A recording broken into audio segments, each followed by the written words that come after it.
አራት አለ ፋናንዬ ይቅርበኝ እናቴ ፈቲ አዋይ ሲኢዩት ልጁ ምን እንደሚመስል ድሮ የምናውቀው አሁን እንደዚህ ሆኖ ብዙ ስህተት ሰርቶ ሊሆን ይችላል። የነ ሴዶ ፕራንክ ድንበር የዘለለ ይመስላል። ባለፉት ጊዜያት ሴዶ 80 ሚሊዮን ብር ካልተከፈለኝ አልፋለምም እንዲያውም ከሀገር ወጥቻለሁ ቢልም በስንት ሰከንድ ያልቃል።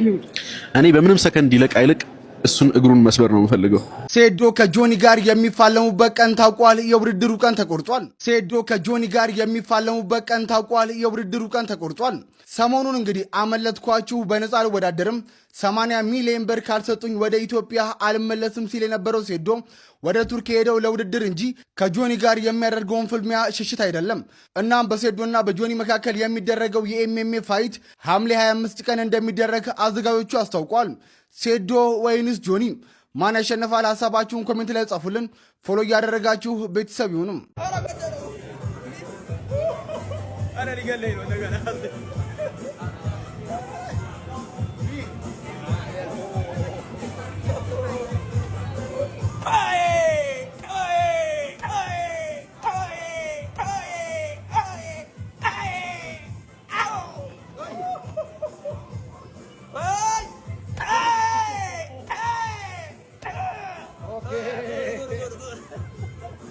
የነ ሴዶ ፕራንክ ድንበር የዘለለ ይመስላል። ባለፉት ጊዜያት ሴዶ 80 ሚሊዮን ብር ካልተከፈለኝ አልፋለምም እንዲያውም ከሀገር ወጥቻለሁ ቢልም ነገሩ ውሸትና ተራ ፕራንክ ሆኖ ተገኝቷል። የጆኒና የሴዶ ፍልሚያ ቀን ተቆርጦለት ሐምሌ 25 ቀን 2018 ዓ.ም እንደሚከናወን ታውቋል። ትልቁ ጥያቄ ሴዶ ለምን ወደ ቱርክ ሄደ የሚለውና በርካቶች ለምን ያንን ሁሉ አዋራ አስነሱ የሚለው ነው። ሴዶ ወደ ቱርክ ያቀናው ለልምምድ ሲሆን ሌሎቹ ጉዳዮች ግን ለውድድሩ ትኩረት ለመሳብ የተሰሩ ቀመሮች ሆነው ተገኝተዋል። ታዲያ በዚህ ጉዳይ ላይ እናንተ ምን ትላላችሁ? ሐሳባችሁን በኮመንት አጋሩ።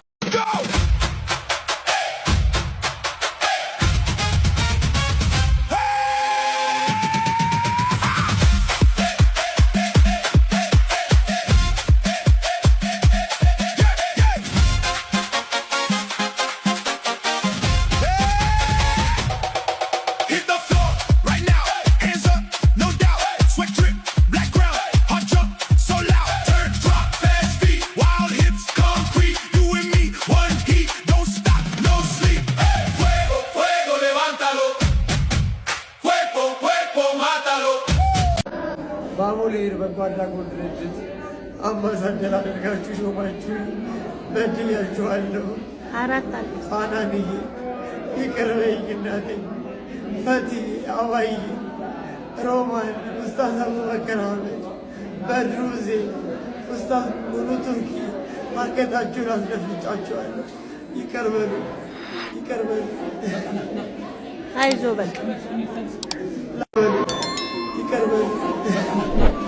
አይዞ በቃ አያድርገውና ይሄ ሰው ራሱን ቢያጠፋ ምን ልንል ነው? እሰይ ተገላገለን። ሀገራችንን በሰይጣን ስራ ሊያጥለቀልቃት ነበረ፣ እሰይ ሞተ ልንል ነው? ወይንስ ደግሞ አይ ምናልባት እኮ መለወጥ ፈልጎ ሊሆን ይችላል፣ ከዚህ ነገር ሊወጣ ፈልጎ ይሆናል፣ መንገድ አጣ እንጂ ሰው አጣ እንጂ ከዚህ ነገር መውጣት ፈልጎ ሊሆን ይችላል ብለን ልናዝን ነው? አሁን ሳስበው በጣም እያዘንኩኝ ነው ያለሁት። ምናልባት በዚህ ሰው ላይ ፈርጄ ከሆነ ይህንን ነገር ለመቃወም ብዬ በዚህ ሰው ነፍስ ላይ ፈርጄ ከሆነ እግዚአብሔር ይቅር ይበለኝ።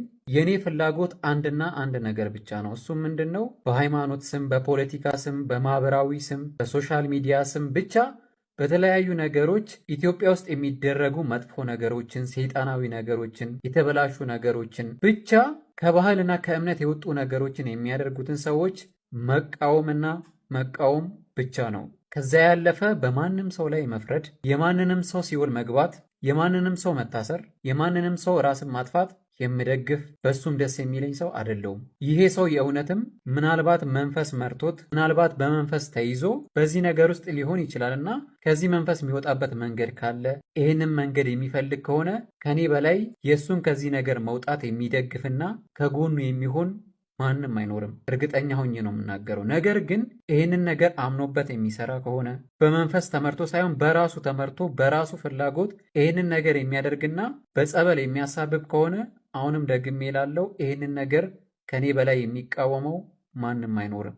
ብቻ እንድትረዱ የምፈልገው የዚህን ሰው መጎዳት፣ የዚህ ሰው መታሰር፣ የዚህን ሰው መሞት ማንም የሚፈልግ ያለ አይመስለኝም። ምናልባት መጥፎ አስተሳሰብ ካለንና የሰይጣን ወገን ካልሆነን በስተቀር ይሄንን የሚመኝ ሰው አይኖርም። ነገር ግን ልክ እንደዛው ኢትዮጵያ ውስጥ ከባህል ያፈነገጡ ከሃይማኖት ያፈነገጡ ቆሻሻና ሰይጣናዊ ነገሮችን የሚደግፍም ልክ እንደዛው ያለ አይመስለኝም ከአንዳንድ ሰው በስተቀር ማለት ነው። ስለዚህ ሳጠቃለል ምን ለማለት ፈልጌ ነው፣ የዚህ ሰው ነገር በደንብ ተጣርቶ በዚህ ነገር ውስጥ የሚገኝ ከሆነና ከዚህ ነገር መውጣት የሚችልበት መንገድ ካለ ሁላችንም ተባብረን፣ እሱም ብቻ አይደለም ልክ እንደሱ ብዙ ሰዎች አሉ ብዬ አስባለሁ፣ በየቤቱ ታሪካቸው ያልተነገረ ታሪካቸው ያልወጣ፣ እነዚህን ሰዎች መርዳት አለብን ብዬ አስባለሁ ከዚህ ነገር እንዲወጡ። ስለዚህ ነገርም የሆነ ነገር እንደ ሀገር ሊሰጥ ይገባል ብዬ አስባለሁ። ትምህርት ሊሆን ይችላል፣ በሳይኮሎጂ፣ በቤተ እምነት፣ በተለያዩ ቦታዎች ስለዚህ ነገር መማርና ከአሁኑ ቅድመ ዝግጅት ማድረግ አለብን ብዬ አስባለሁ። ይሄ ነገር ከእጅ ከወጣ የምር በጣም አደገኛ ስለሆነ ልንቆጣጠረው የምንችለው ነገር አይደለም። ነገር ግን ከዚህ በተቃራኒ ይሄንን ነገር ዓላማ አድርገው ይሄንን ነገር እንደ ግብ አስቀምጠው በሀገራችን ልክ እንደ ውጭዎቹ አዲስ ነገር ሊያለማምዱን እንደዚህ አይነት ሰይጣናዊና ቆሻሻ ነገር በሀገራችንም ሊያለማምዱንና እንደ ኖርማል ነገር እንድናየው ዓላማና ግብ ካላቸው ግን ሁላችንም በአንድነት ቆመን ልንታገለው ይገባል። ይሄ ጉዳይ ሰዎች ላይ ስለመፍረድ አይደለም። ይሄ ጉዳይ እንትና እንዲታሰር፣ እንትና እንዲገደል፣ እንትና እንደዚህ እንዲደረግ አይደለም። ይሄ ጉዳይ ሀገራዊና ሰዋዊ ጉዳይ ነው ብዬ አስባለሁ። የጋዜጠኛ ሶፎንያስ ዋሲሁን እናት ከ2 ቀን ምናምን በፊት ሚዲያ ላይ ወጥተው ልጄ ታሞብኛል አድኑልኝ ብለው በለቀቁት ቪዲዮ ላይ ብዙ ሰው ውሸት ነው፣ አውቀው ነው፣ አልታመመም፣ ደህና ነው እያሉ ኮመንት ሲያደርጉ ነበር። እና እስቲ እዩት ልጁ ምን እንደሚመስል። ድሮ የምናውቀው አሁን እንደዚህ ሆኖ ብዙ ስህተት ሰርቶ ሊሆን ይችላል፣ ብዙ ጥፋት አጥፍቶ ሊሆን ይችላል። ግን እኔ ከራሱ ጋር ሆኖ ጤነኛ ሆኖ ያንን ስህተት እየፈጸመ ሰው ላይ አላዝንበትም። ምክንያቱም ብዙ አይነት በሽታ አለ፣ ካንሰር አለ፣ ኩላሊት አለ፣ ምን አለ። ይሄ ግን የአይምሮ ህመም ነው። ራሱን እያወቃ ከራሱ ጋር ሆኖ አይደለም ይህን ነገር ያደረገው ምንም ነገር ቢያደርግና እኔ በበኩሌ በጣም ነው ያሳዘነኝ። በጣም ነው ልቤን የነካው። የምር እንደዚህ ሆኖ ማንንም ሰው ጠላቴንም ቢሆን እንደዚህ ሆኖ ማየት አልፈልግም በጭራሽ። እና በጣም ነው ልብ የሚነካው በጣም ማለት ነው። እና እግዚአብሔር ምሕረቱን ይላክለት። ሌላ ነገር ማድረግ ባችሉ እንኳን መርዳት ባችሉ እንኳን ጸልዩለት። አትሊስት ቤተሰቦቹን ክፉ ነገር አትናገሯቸው። ምክንያቱም ይሄ ለራሱ ከባድ ነገር ነው ለቤተሰብ። እንደዚህ አይነትን ሰው ማስታመም ራሱ በጣም ከባድ ነው። አሁን መታኝ ገደለኝ እያላችሁ እየተሳቀቃችሁ አይታችኋል። እናቱ ሊደፋብኝ በ2 ብረት ድስት ዘይት ቀቅሎ ምናምን አስቡ። ይሄ ጤነኛ ሰው የሚያደርገው ነገር አይደለም። እና ብችሉ ጸልዩላቸው፣ ጀጅ አታርጓቸው ቤተሰቦቹን። አትሊስት ነግሮኛል በግልጽ አማርኛ ከመቼ ጀምሮ በማን ሁኔታ በምን አይነት መንገድ ማን ወደዚህ አይነት ህይወት ውስጥ ሊጨምረው እንደቻለ በምን መንገድ እንደገባ ነግሮኛል። ይሰማል? አዎ ሶፎንያስ ጋዜጠኛው ከገዳም ወጥቼ ነው የምደውልልህ። መጀመሪያ አንተ ጋር ነው የደወልኩት፣ ማንንም አላገኘሁም። ያንዳንዱ ነገር አጫውቶኛል። ለሱ ለደህንነቱ ስለ ይሄን ነገር ማላረገው እንዲሁም እሱ ብቻ ሳይሆን በሱ ዙሪያ የሚገኙ በጣም ብዙ በእውቅና ደረጃ የሚታወቁ በስልጣን ደረጃ አንዳንድ ሰዎችም እንዳሉ ሁሉ ጭምር ነው የነገረኝና ብቻ በአጠቃላይ እንዲረዳ የምፈልገው ምንድነው ያው እንደ አንድ ኢትዮጵያዊ እኔ በሰዓቱ የሰራሁትን ነገር አብዛኞቻችሁ ታውቃላችሁ። በጣም ተናድጃለሁ፣ በሰዓቱ በጣም ተበሳጭቻለሁ። እንደዚህ አይነት ህመም እንዳለበት ላቅ አልችልም። ምክንያቱም እንዴት ላቅ እችላለሁ? ምናልባት ሚዲያ ላይ ቀርቦ ተናግሯል ተብያለሁ። እኔ እሱ የሰጣቸውን ፖድካስቶች በፍጹም ላያቸው አልቻልኩም፣ አላየኋቸውም። ስቲል አሁንም ድረስ ነው የምነግራቸው። አሁንም ድረስ እሱ የሰጣቸውን ኢንተርቪዎች ለምሳሌ እግረኛው ሚዲያ ላይ ቀርቧል ተብያለሁ እና የሆነ አንዳንድ የተቆራረጡ ቪዲዮዎችን አይቻለሁ እንጂ በፍጹም ሙሉ ቪዲዮ ራሱ ቁጭ እየተከታተሉ አላውቅም። ግን አሁን አንተ ጋር ደውሌ አንደኛ ሁሌ ስለማስታውስ ነው እግዚአብሔርን ነው የምልህ፣ መድኃኔዓለምን ነው የምልህ። እየሰማኸኝ ነው አይደል? አዎ እየሰማሁህ ነው። መድኃኔዓለም በሚያውቀው እኔ አልከፋኝም።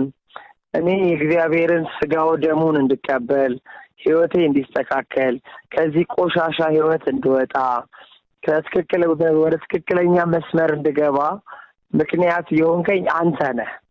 አንተ በዛ ደረጃ ጉዳዩን ባታራግበው ኖሮ እኔም እንደዚህ ባልሆንኩ ነበር። እግዚአብሔርን ጎዳና የእግዚአብሔርን ወንጌል ለ6 ወር ከ16 ቀን ቆይቼ ነው ከገዳም የወጣሁት። የትንሣኤ ዕለት ነው፣ የፋሲካ ዕለት ነው ስጋው ደሙንም የተቀበልኩት። ትልቅ ገዳም ነበርኩኝ። አሁን ይሄ ነው ብዬ አልነግርህም። ገዳሙም ደብቆ ነበር ያስቀመጠኝ። መላው ኢትዮጵያ ገዳማት ተደውሎላቸው ሁሉም ፈቃደኛ አልነበረም እኔን ለመቀበል። አንድ ገዳም ብቻ ነው ፈቃደኛ ሆነው፣ ቤተልሔም ጎን ያለው ምንድን ነው ግብር ቤት የሚባል ታውቃለህ? አይ አላውቅም። ግብር ቤት የክርስትና ቤት። ኦኬ እሺ። ክርስትና ቤት ተሸሽጌ ተደብቄ እዛ ጸሎቴን ስግደቴን ወደ 5 ወር ነው የሰገድኩት። ጾም ጸሎት ላይ ነበርኩኝ። ከዛ በኋላ መድኃኔዓለም የሆሳዕና ዕለት ለአባ ወይም ደግሞ ለነበርኩበት ለአባ ለቅዱሳኑ በህልማቸው ሶፎንያስ ስጋው ደሙን የትንሣኤ ዕለት ይቀበል ብሎ መድኃኔዓለም ነግሯቸው የትንሣኤ ዕለት ስጋው ደሙን ተቀብዬ ከዛ ደግሞ እንደገና ለዳግመ ትንሣኤ ከዛ በ18 3 ጊዜ ስጋው ደሙን ተቀብዬ ነው የመጣሁት። በቀደም ኦፍኮርስ አዲስ አበባ ከገባሁ ሳምንቴ ነው። ትንሽ ታምሜ የካቲት ሆስፒታል ትንሽ አየር አጥሮኝ ኮማ ውስጥ ነበርኩኝ። የምግብ እጥረት ገጥሞኝ ወደ 20 ኪሎ ገደማ ነው የቀነስኩት። ብታየኝ በጣም ነው የምትደነግጠው። አሁን ፎቶ ፖስት አድርጌያለሁ ፌስቡክ ላይ፣ ግን የድሮ ነው። ምክንያቱም የአሁኑ ፌሴን ብታየው በእውነት ታለቅሳለህ። በእውነት ከዚህ በፊት ከታመምኩትም በላይ ነው። 20 ኪሎ ነው የቀነስኩት። ከ76 ኪሎ ወደ 56 ኪሎ ገደማ ነው ያለሁት። ትክክል አይደለሁም። በቃ ያንገዳግደኛል። የምግብ ፍላጎትም የለኝም። ኦኬ። በጾም በጸሎት ነበር ከዛ ቦታ ላይ በጾም በጸሎት በሱባኤ ነው የቆየሁት። መንፈስም ነበረ። መንፈሱም ተናገረ። ኦኬ። ምን ማለት ነግረው ካል ሰው መንፈሱ አልነገሩኝም። አይ ብቻ መንፈስ ነበረ፣ እያስጮኸ ነበረ። ፈልገው እንዳልሆነ እዚህ ነገር ውስጥ እንደገባ ሰው እንደተበጠበብኝ ምናምን አይነት ነገር ነው የተወራውና አሁን ስለ ሲጀምር ለጸበልተኛ እኮ አይነገርም። እንዲህ ያልክ እኮ አይባልም። አይ ልክ ነህ። ምናልባት ሰዎች አጠገብ ከነበሩና የተናገረውን ነገር ምናልባት ለአንተ ከነገሩ የጋዜጠኛ ሶፎንያስ ዋሲሁን ቤተሰቦች እውነታውን ተናግረዋል። ላስደምጣችሁ። የጋዜጠኛ ሶፎንያስ ዋሲሁን ቤተሰቦች እውነታውን ለማስረዳት እዚህ ስቱዲዮአችን ተገኝተዋል። አንዴ በመጥረቢያ ልሻለሁ ይለኛል፣ አንዴ በቢላ ልሻለሁ ስላለኝ ህይወቴን ማዳን ስለሆነ አምልጬ ወጥቻለሁ። ወንድምሽ እውነት ነው ወይ? ብዙ ነገር በቃ ራሴን እስከሚያመኝ ድረስ ማለት ያሳለፍኩትን ራሴን የማውቀው። ቤተሰብ አሁን በፍጹም እኔ እንዳደርሽ ነው ያሉኝ። በሱ ምክንያት እንዳደርሽ ዘይት ጥዶ በ2 ብረት ድስት ጥዶ አንተክትኮ ለኔ ነበር ያ ነገር ላይ ሊገለብጥብኝ። ሆስፒታል ምናምን ስንወስደው አይቀመጥም፣ በሽንቴን ብሎ ያመልጠናል። እንደውም በመጥረጊያ እንጨት እኮ እንዲህ አናቴን በጀርባዬ በኩል እንዲህ ሊመታኝ ነበር። ብዬ ነው ሰው የደረሰልኝ። እናንተ ይሄንን መቆጣጠር አልቻላችሁም? ስልኩን መቀበል አልቻላችሁም? እንቅልፍ የለንም። ካሁን መጣዩ ነገር ያደርገናል ምናምን ነው። ምን እናደርጋለን? ቤቱ እንዳልነበረ ሆኗል እና በቃ ጥዬ ወጣሁ። ከህይወቴ አይበልጥም። አላመንኩትም። በቃ አሁን የመጨረሻ አላመንኩትም።